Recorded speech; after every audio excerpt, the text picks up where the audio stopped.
Hello, everybody. Welcome to the Family Show, the very awesome Family Show, Season 2, Episode 22. That's three twos in a row, so that's probably pretty lucky. For our guest today, we have Malcolm Roberts today. He is the host of Talking Sports on Reality Radio 101. And I have Gary Labar back with me again, who is the manager, the main guy over there at Reality Radio. And you run the sports channel over there, so I kind of wanted to start off with you, almost like a little icebreaker thing. If you had a choice of like five people from sports that you could interview right now, like who would five would you choose to have? Well, I would choose Muhammad Ali, definitely. Do you remember? Let's see. Let me just think. Probably Babe Ruth. Mm-hmm. Howard Cosell. Do you remember Howard Oh Cosell? yeah, yeah, Yep, Howard Cosell. Let me see. I got two more, correct? yep. Let me see. Probably after that, I would want to do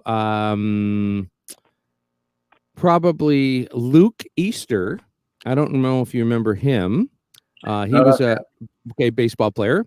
And probably lastly, I would want to go with let me see who probably Billie Jean King, Mm-hmm. the world famous tennis player. So those would be five famous people, I think. And by the way, if I may, Bob, Yep. the radio station is not just a sports station. It's Right. you know that we have a sports segment, Talking Sports with Malcolm Roberts. Yep. Right, Malcolm, you there, buddy? I am Yeah. here. Yeah, sorry, I lost. Okay. Oh, All right. Malcolm's freezing up every once in a while, so we don't know what's going on there. yeah, but he'll hopefully pop back on. Yeah, you do. You have a multitude of things over there on the radio station. What are some of the top shows that you have there on the station so far? Well, when we're not doing live talk shows, of course, we have we're play classic pop and rock. But hey, we'd like to have Bob's Adventures come on. But some of our talk shows, Oh yeah, we have music shows. We have without naming them because people can go to the site and see it. But we have talk shows that are music shows, sports show, some political stuff. We have a motorcycle show, gardening shows, a psychiatric show with a wonderful psychologist. So quite a bit for anybody that's interested in life about everything. So yeah. It's always interesting, and yeah, I'd love to come on there and talk to some of the people that you have on there sometime. And Love to. he said he's losing connection, so he's moving to another room, so he'll pop back up in here. And you told me about Malcolm, and he's a younger guy. How did you come across him and bring him on board there? Well, actually, what happened? Hi, Melk's back. I met Malcolm. I won't name the facility because we're not getting paid for it, including you. But it was at a gym facility up here in Toronto, in Canada.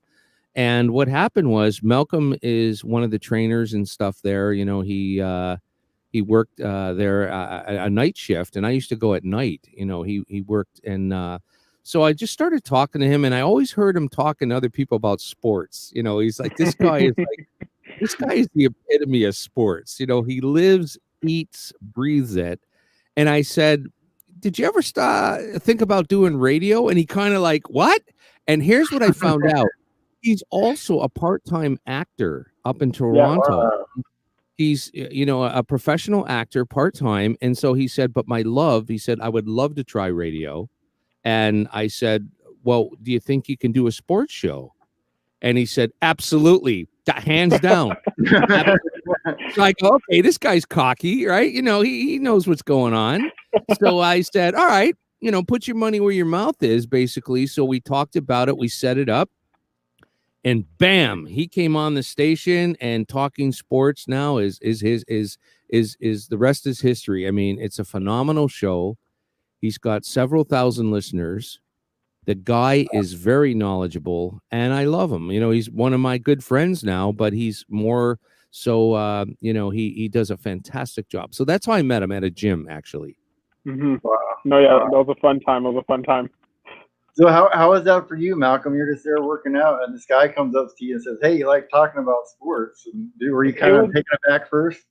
Yeah, it was absolutely crazy. Yeah, so like he said, I worked at a gym, and it was overnight. So at the time, I had just finished school, acting school to be exact. Again, not going to say the name, but yeah, acting school, and I was kind of a little flustered. It was right out of school. You get those right after school vibes where you're like, I'm not really booking, I'm not really doing much. So I picked up that overnight job, and I was like, you know what, I'm going to try to make as much money as I possibly can while doing this. And then in comes Mr. Gary, and at the time I didn't really know the guy, right? And I was just like, okay, this guy's a very nice guy, very polite, very fun loving. He likes to have a little conversation. So I'm like, that's amazing. At the time, we had a lot of people coming in, and again, I used to love talking sports. And then I remember it pretty clearly. I went to go check the pool at one time, and I remember Gary asking me, and he was like, "Hey, what do you do?" And I was like, "Well, I'm actually an actor, right?" And he's like, "Well, that's cool. I have a radio station." And I was like, "That's pretty cool." And then over time, I guess we started talking more and more, and I was like, I was getting into the idea of potentially being on reality radio, but I didn't really know what exactly I wanted to do. And then I was like, sports is something I absolutely love, and people keep complimenting me about how much I know about sports. So I was like, you know what, I want to do that, and I will, to this day, I've never regretted the decision. It's absolutely amazing. It's been truly, truly, truly revolutionary, and like Gary said, I love the guy. It's absolutely fantastic. If you look at Malcolm, where he moved, Bob, it looks like he's got a halo behind him, like he's an angel. There's a light, right? You see that? Yeah. Yeah. So yeah. Yeah, that's it's incredible how little. Because I mean, think about it. You both had to choose to go to that gym. That's probably not the only gym in town, and you both had to go there, be working out at the same time, all that kind of stuff to have that happen. I have to tell you one thing though, because I'm a fat old man, and Malcolm, I know you can't see his body where the way his camera is, but he's in really good shape, and he's muscular, and he's 22, right?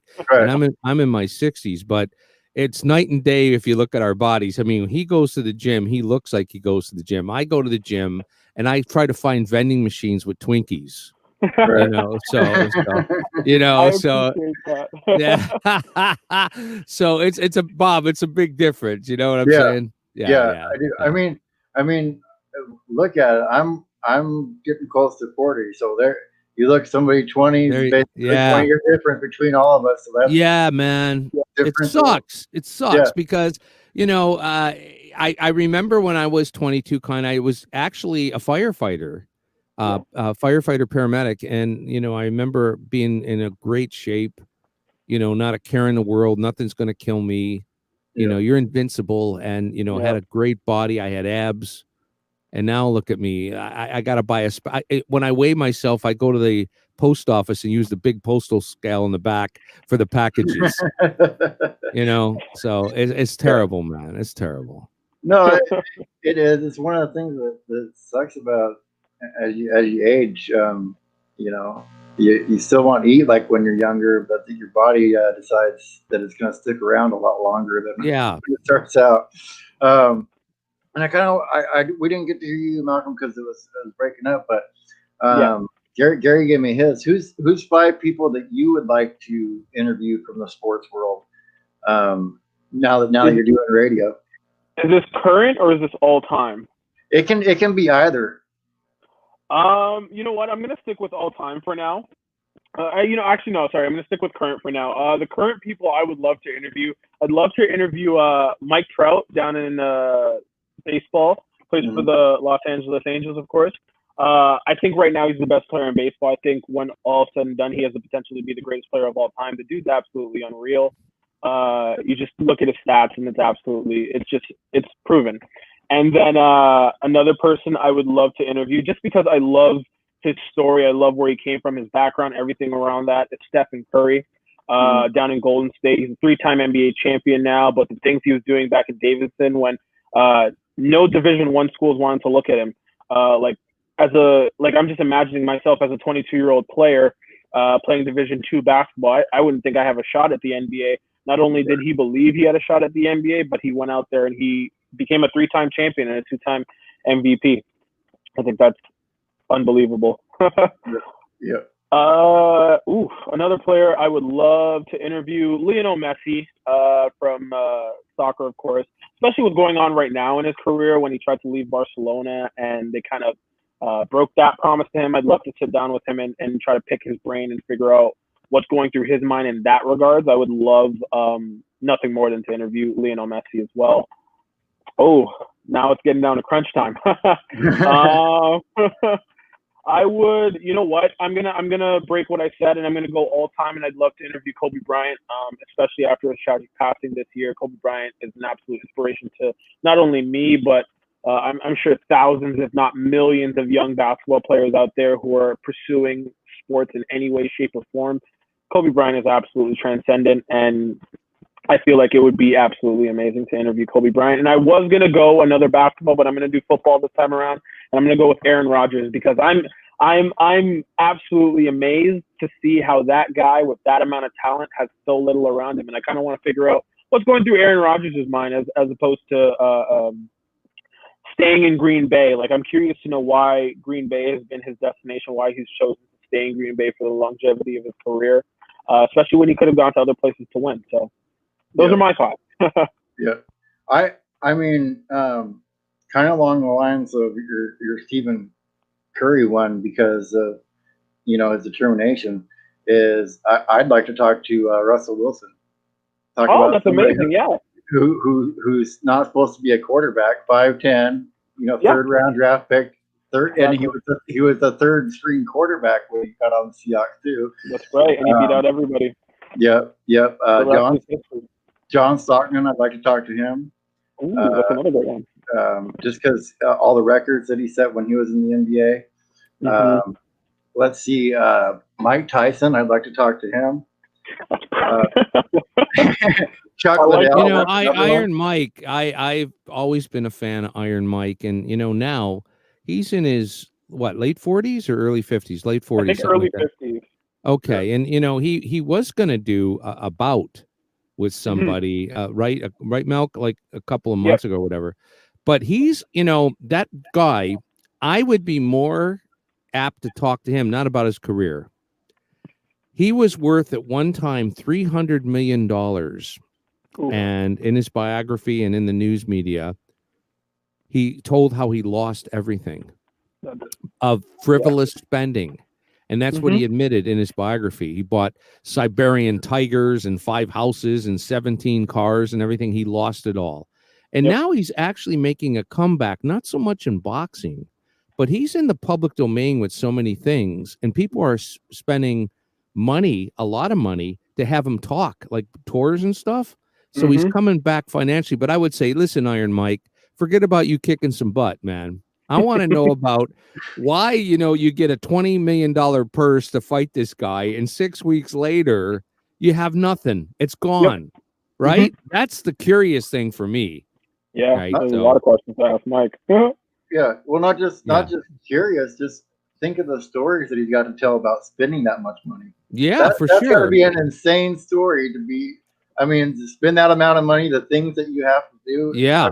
That's got to be incredible. The tells that he's got of that. I had a friend that met him on the in Vegas on the Strip and got a picture with him and had him sign a boxing glove and all that kind of stuff. So and my friend's 6'6".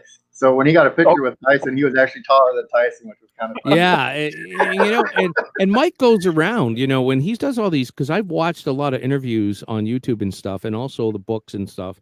He admits it. He said, if he had to do it over again, he wouldn't spend crazy like that. But the point is, when you have a career, a job, let's call it a job for a minute, and you're working that hard for your money and getting your body kicked, and you're getting hurt and this and that, every penny you make, why would you want to waste it? Yeah, because if you lose $50 million in 2 years, in order for you to go back and make that 50 million, you got to go in and get your ass kicked again, right? So why would you? I would say, you know what? I'm going to take it easy. I'm going to invest in Bob's Adventures on wheels. Yeah. You know, that's, you know, and why would I, you know, so that's Iron Mike, man. Yeah. Yeah, for sure. And yeah, and then my last one would probably be to talk to Shaq because Oh, he made a transition from being a player to working in entertainment and all that kind of stuff, and to see how that transition was for him, and you going through doing the acting classes and stuff. hmm Some of that training you took there has probably helped you in doing your radio show too. I'm assuming. oh yes, it has unequivocally. Again, I don't want to say the name of the school I went to, but we actually had a broadcasting class in a way, which was they threw you in a booth. They basically put you in a soundproof booth, and you go crazy. And I feel like that was really helpful in helping me transition into radio. Uh, just being able to experience that for however many weeks we did that for, I think it was 12 weeks, so 3 months.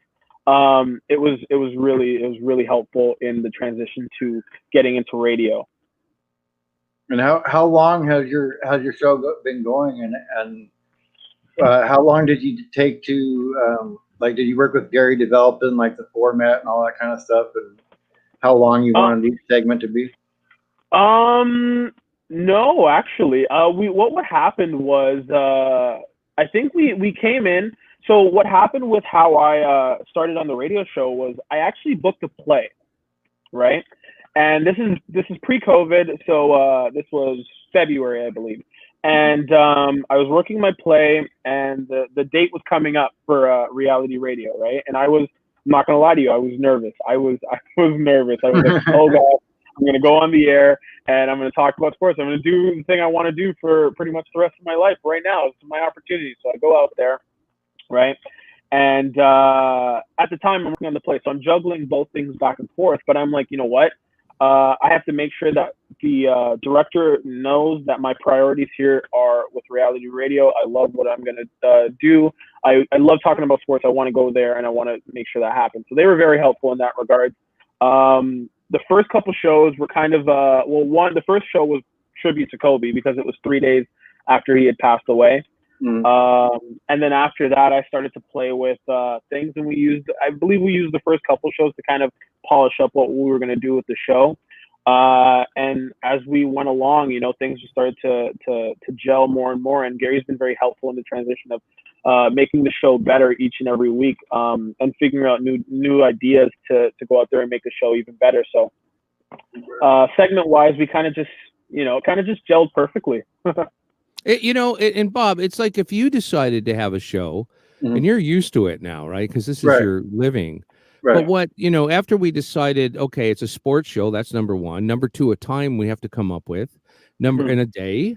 Then we said, okay, let's do an hour, because you can't really fit in stuff in 30 minutes or so. I mean, there are people that do it, but it's not, you don't really get everything out there you want to. Yeah. And Malcolm would be the first to tell you the hour goes like crazily quick. Like that.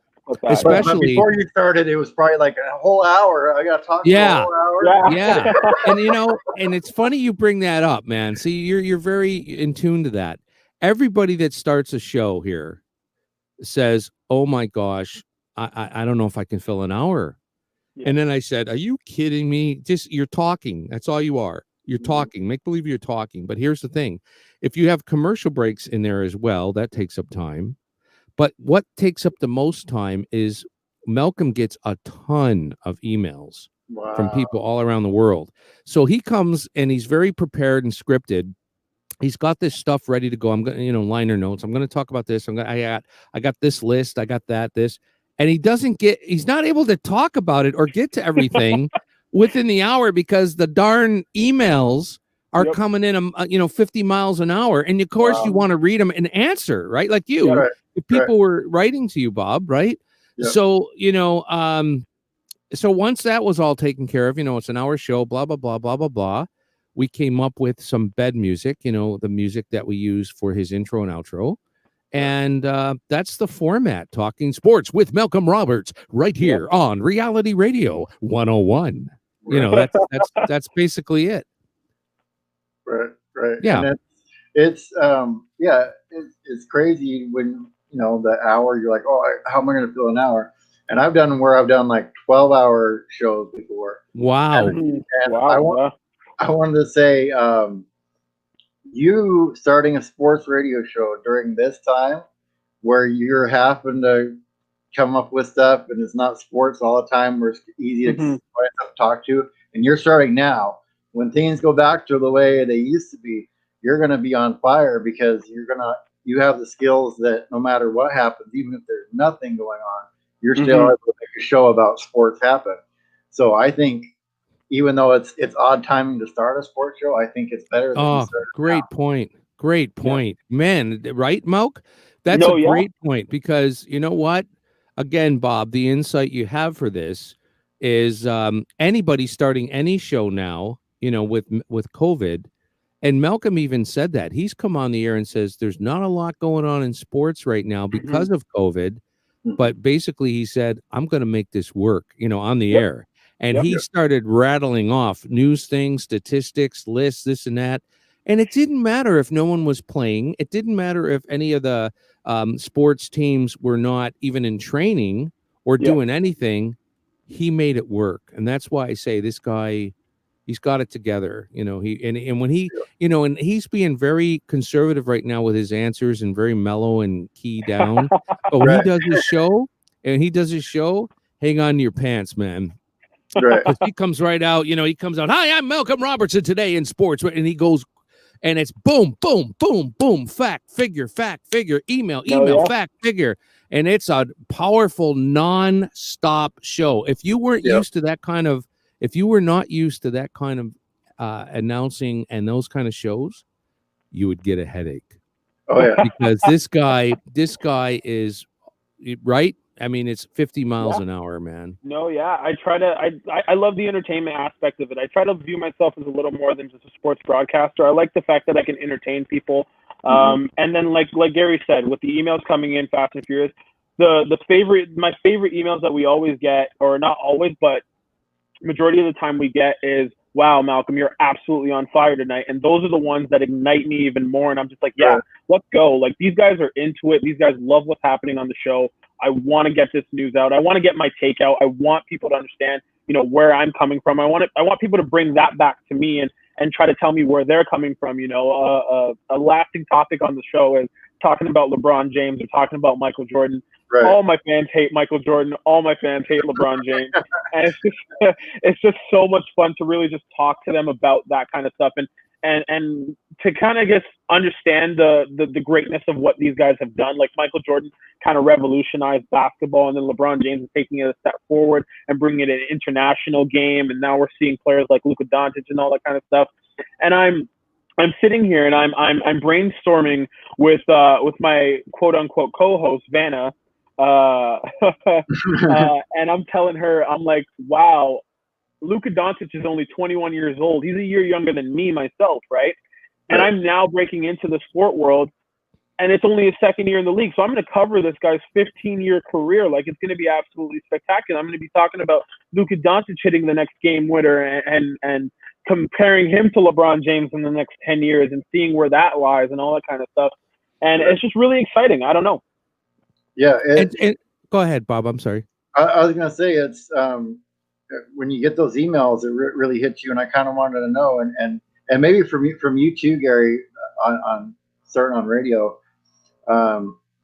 was there one of those emails or stuff that you got after you started where it's one thing Gary saying it, but when you're actually doing the show and somebody's listening to your show and they're like, hey man, that made me laugh or stuff like that. Do you remember the first couple that you got like that, and maybe you were having an off day yourself? You're like, I don't even think I'm gonna have a good show today, and somebody said, "Oh, I enjoyed that show," and it made you happy that you're doing what you're doing. Before you answer that, keep your thought because this is important. You talked about emails like that. His co-host Vanna is the wonderful young lady who reads the emails, and they call her Vanna. That's not her real name, right? But Yeah, the Vanna White, because she's flipping the, she's like Pat Sajak's, the second half there, and she's flipping the letters and stuff. Well, Vanna is reading the emails, and you'd be surprised how many emails come in for Vanna. They're a big fan of hers, and that's all she does is read emails, and it's hilarious. And when Malcolm goes to answer you now about those questions, a lot of those emails that come in are for Vanna and him, but some of them they just bust his chops so much. And here's the thing. He reads every single email, good, bad, or indifferent. The only thing is, and I respect him for this, is if someone uses, it's not a show where, even though we're internet, as you know, Bob, we can say anything we want. We can F-bomb, we can do whatever we want, right? Because it's not regulated. The bottom line is he changes, Vanna and or Malcolm change the words if someone's swearing a lot, and he makes it more family oriented because it is a family oriented sports show. So I give him a lot of credit for doing that. But go ahead, Malcolm. I appreciate that. Thank you. And I couldn't tell you the amount of times that I've kind of gone into the show, and I'm like, I don't know if this is going to be the greatest show. I don't know. And especially because we're kind of on like a bit of a hot streak. And I hate to mention that like on the air, especially because I don't want to jinx it, but you know what? We were going to do that. And then like I'll be talking to quote unquote Vanna, and she'll be like, no, your show's going to be fine. The show's always fine. You're always going to do great, yada, yada, yada. And I'm like, I really appreciate that. But my mind's saying, no, it's not happening, not today. And then 10, 15 minutes into the show, and I'm like, we haven't gotten an email yet. And then an email will come in at the perfect time, and it's just the perfect email. And Vanna does this thing where she favorites the ones that she loves, and she'll keep them, and then she'll save them. She saves every single email. Every email that comes through, we saved every single one of them. And basically what she does is she'll send them to me when I'm having not so much of the greatest day, and she'll be like, look, these guys are always on your side, and it's helpful. It's helpful, especially when I'm coming in and there may not be a lot of news to talk about, especially with COVID happening. And we had those weeks. We definitely had those weeks where there wasn't so much news to talk about. And I was like, there might be a time and period in which people are going to ask about this, but there's nothing to talk about. And those had happened, yes, but for the majority part of it, those emails were again able to ignite me and really get me going and keep me pushing for the rest of the show, even when I felt like there might not be enough to talk about on this show. It was really helpful to have those emailers around. Right. And when you're talking about busting chops, I will give you some advice from me. I kind of lean into the busting of chops, and I make fun of it. And so just a warning too, don't do this because your listeners will probably pull through. I said, I have a friend, they put a picture of him with like the Putin shirtless or whatever riding a bear. And I said, if somebody does that with me riding a tiger, I'll get a tattoo of it eventually. And I was like, nobody will do that. And well, they came. Yeah, there you go. And then I'm getting a scooter. And so they wow, look at you, man. Yeah. So you kind of got to lead into it. And of course, since I do love music, they did the Nirvana Baby. Yeah. That was great. Yeah. with the penis. Yeah. So always great. So just be careful. When you lean into the jokes with your listeners, there they'll get you for sure. I love having fun with the listeners. They're so creative. I think we got an email in on our last show. I mentioned that I had a birthday coming up, and they said they're asking for me to tell them when my birthday was, and I was like, it'll be a surprise. And one emailer, and I don't remember the name of the emailer, but they emailed in, we're gonna send you a present of a picture of LeBron that you can put on your toilet. Just don't miss. And I was like, oh my god, these guys are great. A lot of people don't like LeBron, right? And like so LeBron at all. So they wanted to send him a toilet seat with a picture of him on there. So, when you take your leak or whatever, so. Yeah, I think that was funny. About LeBron a little too much. Yeah, that was kind of funny, right? So, it was funny. It was hilarious. Not for LeBron, but yeah. No, if he was listening, it wasn't a fun time for LeBron. So what do you think about, because the first football game was there tonight. What do you think about the fact that they're putting, like in baseball, putting the cardboard people up in the stands and all that kind of stuff? Remind me back in the day, like either playing on video games and it looks the same as those pictures. The pixelation video games, especially with the Madden series, the pixelation is absolutely hysterical to watch. But the live cutouts, or I guess the NBA is using the video streaming, so you can be an audience member from home or whatever.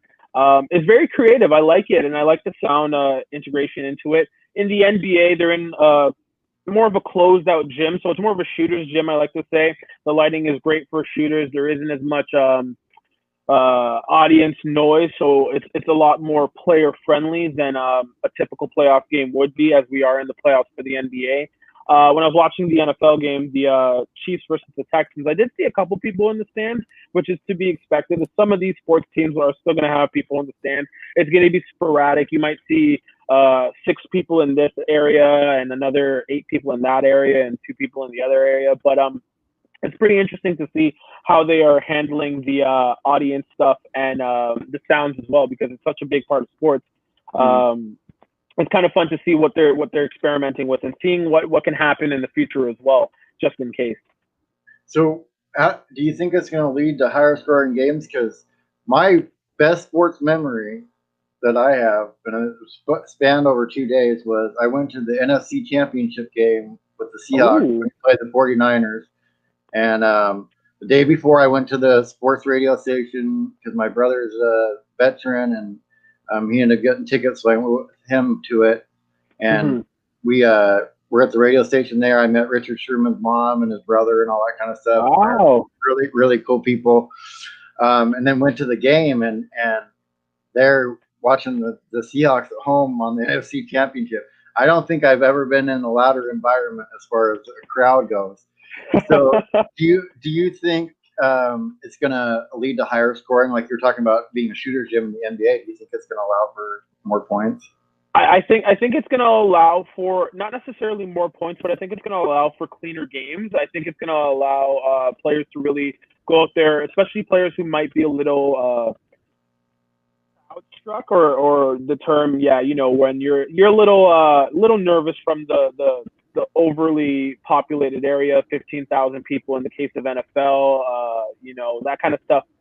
I think it's going to help them kind of de-stress prior to big games, like bigger marquee matchup games. Like, let's say, I'm excited for the next series for the Boston Celtics versus the Miami Heat, as the Toronto Raptors have been eliminated by the Boston Celtics, unfortunately. But that's going to be a fantastic series because you got a lot of young players, especially Jason Tatum, 22 years of age, same age as myself, going up there, and he's basically a series away from playing in his first NBA Finals, right? And this guy is the best player on the Boston Celtics. He's the franchise, so to speak. And he's going to go out there, and he's going to have no restrictions because there's going to be no fans that he's not necessarily accustomed to. He's going to go out there, and he's just going to play his game. And I feel like that's going to help him in the long run. And the better team is going to win that series. So I feel overall it's just going to help teams that are just better kind of establish that they're better in that way. Right. Yeah. It probably helps feed the adrenaline for home teams though too, having the crowd there. So it might have an opposite effect on them. Exactly. Especially a team that's maybe not as confident going in. Like I guess I'm going to use the Kansas City Chiefs and the Houston Texans. The Chiefs are the overwhelming favorites, right? Whether they're home or away, they have the better quarterback, they have the better weapons on the outside. They have the better offensive line. They have the better defense. They have the better head coach, right? They're better in every aspect of the game. But Houston, being at home, they're like, we've got that raucous crowd. We can go out there. They're going to disturb Patrick Mahomes. The play calling is going to be off, all that kind of stuff.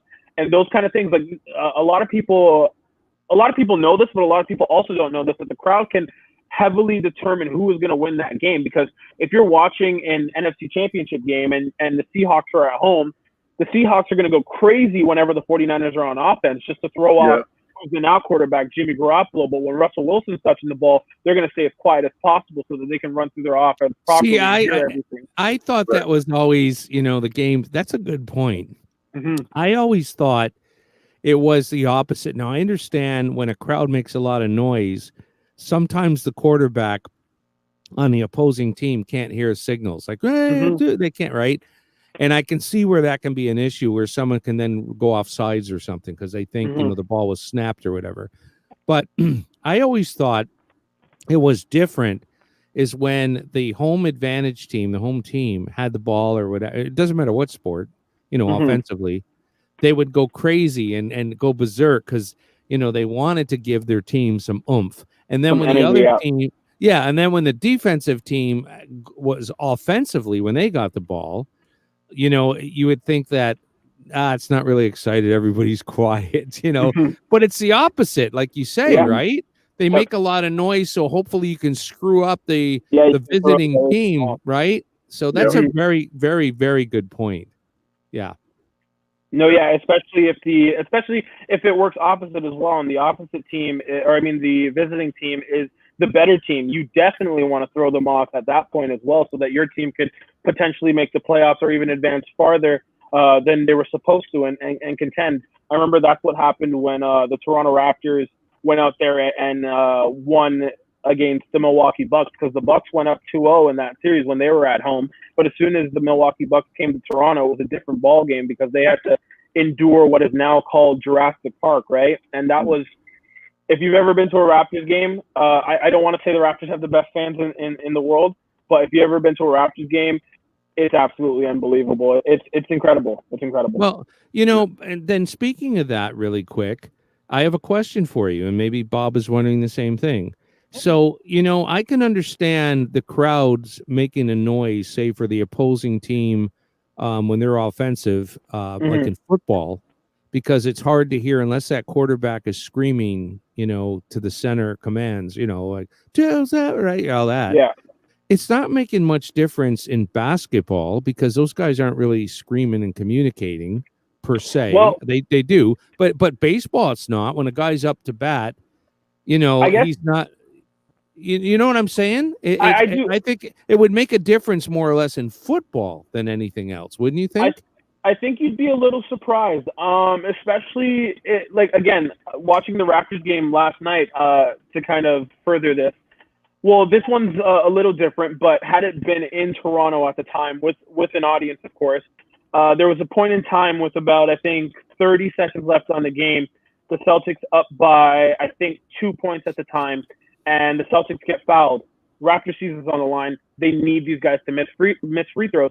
And the player that went up to shoot the free throws, I can't remember his name at the time right now, but he missed both free throws, right? And in that time, you would use your crowd, your audience, to go out there and make as much noise as possible, because as easy as free throws look, they're actually one of the hardest shots to make in pro sports, because you're standing there on this line. Everybody is looking at you. Everybody is watching you. Everybody on the opposing side is wanting you to miss.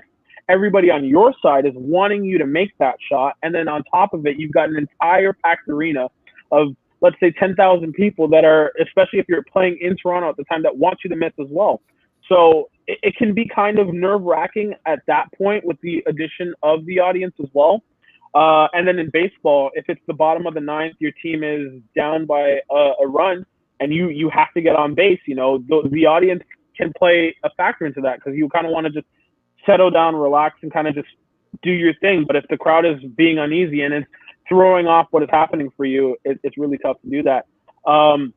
Sorry to keep going on, but a story I remember is Kobe Bryant. Prior to his death, of course, and when he was playing in the NBA, I remember he said that the Lakers lost the series because he missed free throws because somebody pointed a laser pointer at his eye. Oh, wow. So he spent the entire summer practicing jump shots, looking at the sun, so that would never happen again, right? And it's like those little things can make a huge difference. Of course, laser pointing should not be a part of professional sports.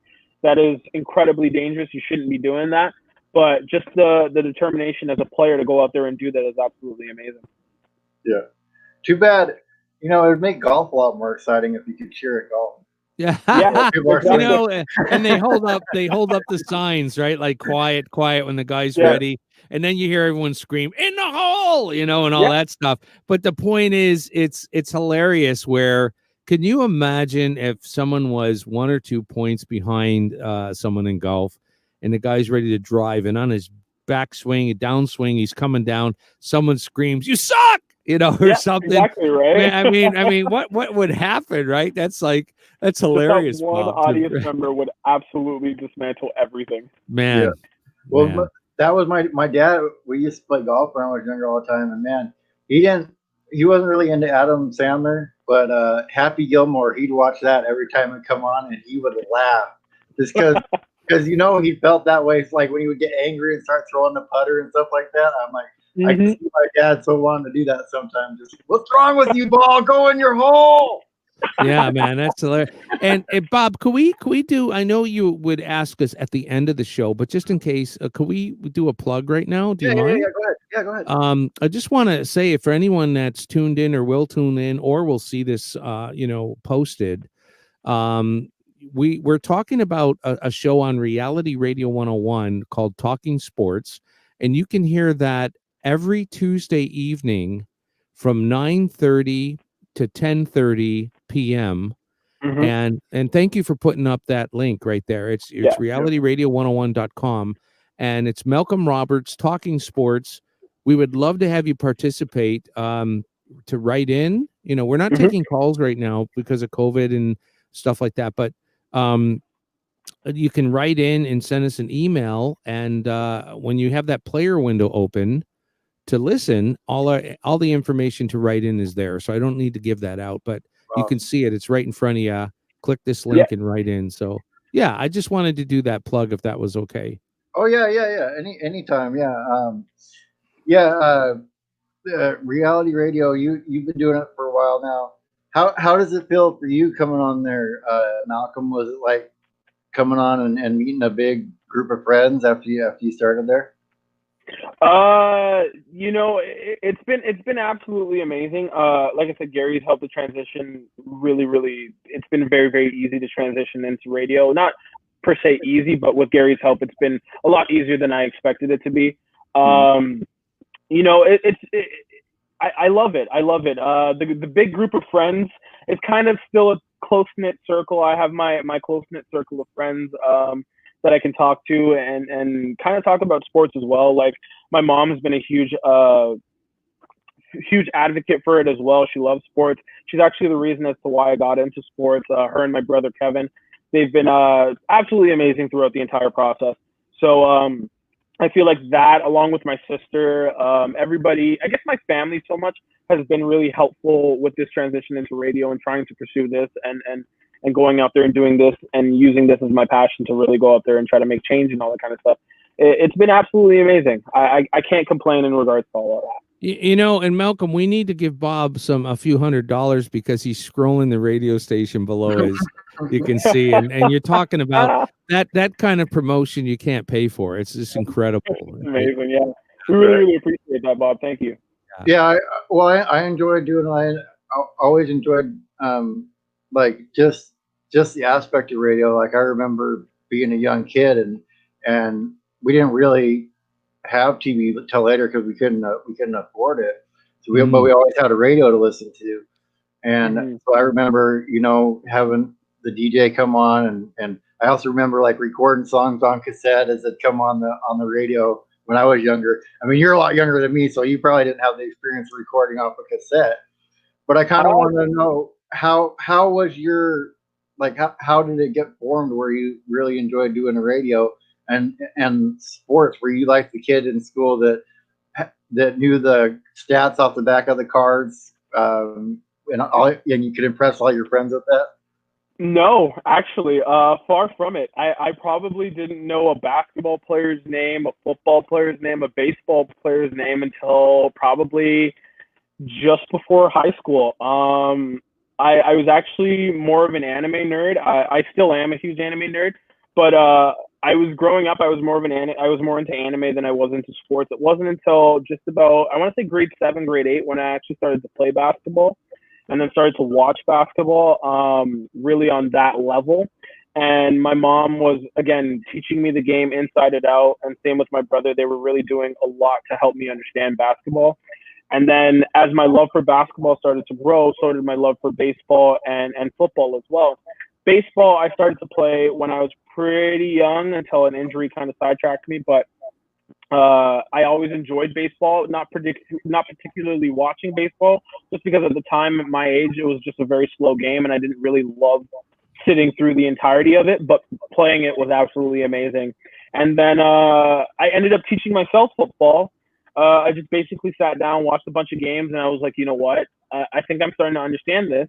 And then once I started to understand what every position was and what their objective was, I ultimately just started to understand how to formulate strategies in order to win games, and then I started to become like a mini coach in some ways. And yeah, I just basically just kept learning, and I'm always still learning, and it's a never ending process. You're always constantly learning about sports and learning about different aspects of how players can be this great and what stats mean more than others and all that kind of stuff. And it's just fun. Yeah. Have you taken anything that you've learned from these players that you studied over these years and incorporated it into your own life, or maybe when you get ready to go on like ways that you deal with your nervousness and stuff like that? Yeah, I did, and I have, and I constantly do. I have a pre-show ritual that I always do. Me and Vanna, we have that. I believe heavily in that. Like, I used to play basketball when I was in high school. Pre-game rituals, things that you would do, kind of the same to kind of just get your mind right and get your head right. I kind of even incorporate that aspect of me into my acting life as well, because sports really helped me cultivate all of that stuff and really bring it all together and realize that me as a person, Malcolm Roberts, is the package, right? And these things I use, these rituals or mentalities, and I like to say this a lot. Mamba mentality, which is what Kobe Bryant instilled into me, was if you feel like you haven't done the best you can, then you should try to go out there and do a little more. Like, my biggest thing is I always want to be known as a hard worker. I always like to work hard. I'm never gonna pass on working hard, because if I work hard and I try to build myself up, nobody can ever take that away from me. And you know what? If I fail being at my best, you know what? It means that I can get better, because I feel like at my best, I should be able to go out there and do whatever it is I so choose. So if I'm not there yet, it means I've got something to work on, and I want to keep working on that until I'm the best at that.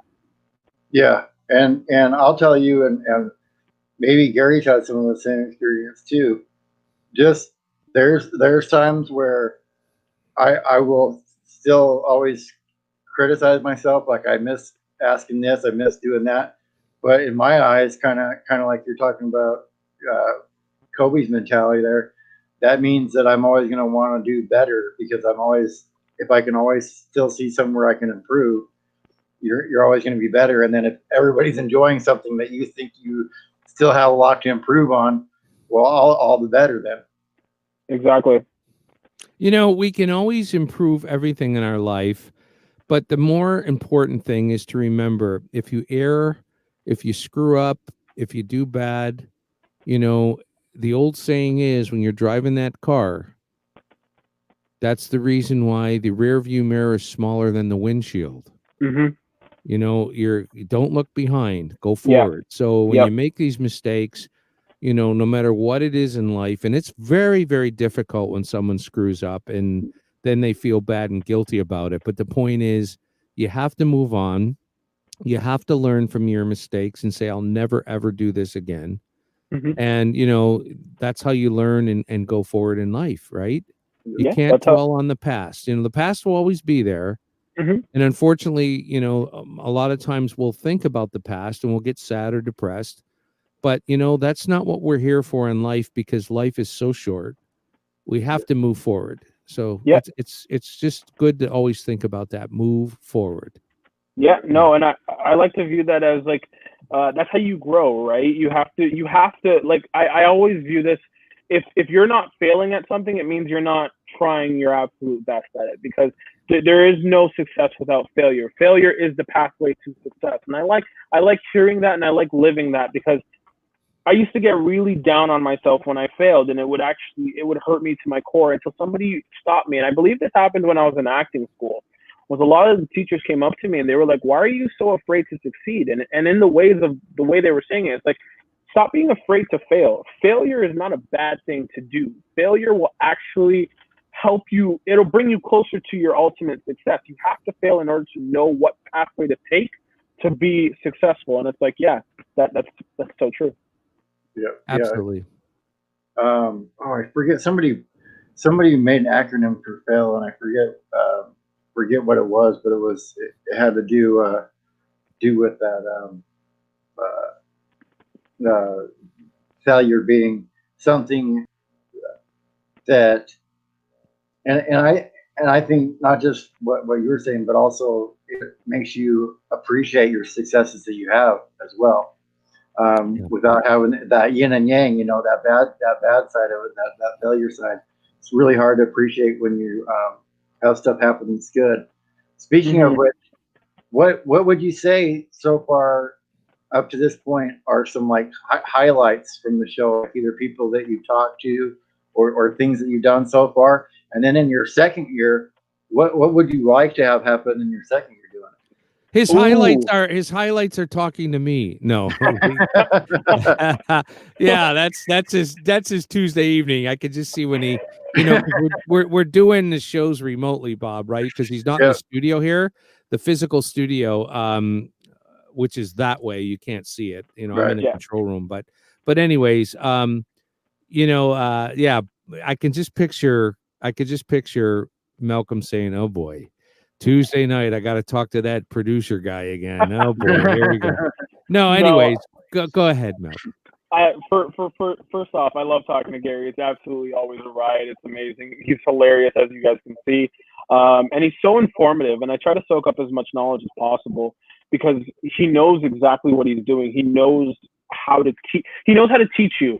And I want to learn as much as I possibly can because, like I said, I love the fact that I am on the path to hopefully success, and I want to grow and I want to be as good as I possibly can. But to answer your question, Bob, a highlight of mine for the show is always doing the list. Malcolm Roberts' top 10 list. I love them. I adore them because I get to pour my heart and soul into that. And like everybody and every position on that list, it means something to me. I'm not just putting their name on there because they're just there. Like I feel like those people deserve where it is they are on my list and all that kind of stuff, and the ability to grow on the list as well. You should see how many pens and pieces of paper he goes through for his list. I understand, man. That's my notebook. There you go. So I understand. So if there's any pens or paper people out there that want to promote the show, we can use that for Malcolm. Yeah. So go ahead, Malcolm. No, yeah, I've got pens and notebooks everywhere. I've got a notebook in my car. I've got a notebook at work. I've got a notebook in my room. I've got a notebook in my backpack, in my gym bag. I've got a notebook in Vanna's gym bag. Anywhere the idea strikes me, I'm like, you know what, I should probably document this. And if it's not a notebook, it's either on my phone and then I'll transition it into a notebook. But pen to paper, I love it. I love it. It's the best way to track. Yeah. And I used to avoid it. I'm like, I'll remember that. And then as I got older, I'm like, no, it's just easier to go like that. And then I don't have to try to remember it. It's just written down. Exactly. I'm the same. As a matter of fact, while you guys are talking and stuff, once in a while you'll see me look down and everything. I'm taking notes. I'm always taking notes about everything. So yeah. For sure. Another reason why I love to learn from this guy. He's always in information mode. He's always in, I've got to document this, I've got to document that, I'm going to remember to talk about this, I'm going to remember to talk about that. And it's like watching him, especially throughout this entire transition and listening to him as well, has really helped me out in the show as well. Because again, he just teaches so much, and he teaches without even knowing it as well. And it's just, it's really helpful. It's really. Did you get the $20 I sent you? Thanks for that. Thanks for that promo, making me sound really good. So yeah, the courier will be there any minute with the money. Amazing. Oh man, if it's $20 for good publicity, that's pretty cheap, actually. Yeah, for sure. Yeah. So when you look back now, then like, because you're not even that far out of high school, if you could just go back to a senior in high school and say, hey, you're going to be on the radio talking about sports one day, would you believe yourself? No. I think it was an absolute joke. No, yeah, I never saw it. I always, you know what's funny?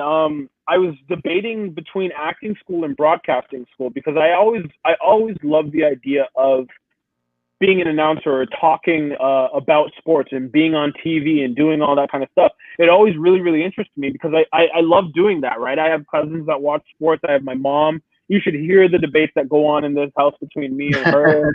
I was actually at my brother's house just earlier on in the morning, and me and him were just going back and forth. He's a Tennessee Titans fan. I'm a New York Giants fan. And we like to go back and forth. We like to talk about basketball as well. He thinks the Boston Celtics are going to get to the finals. I think the Miami Heat will get to the finals. You know, and it's always just really, really fun. Same thing with my cousin as well. We just go back and forth. And as that keeps happening, I'm like, wow, you know, this is really fun. So I'm like, maybe I want to do this with my life. Maybe I want to go to broadcasting school.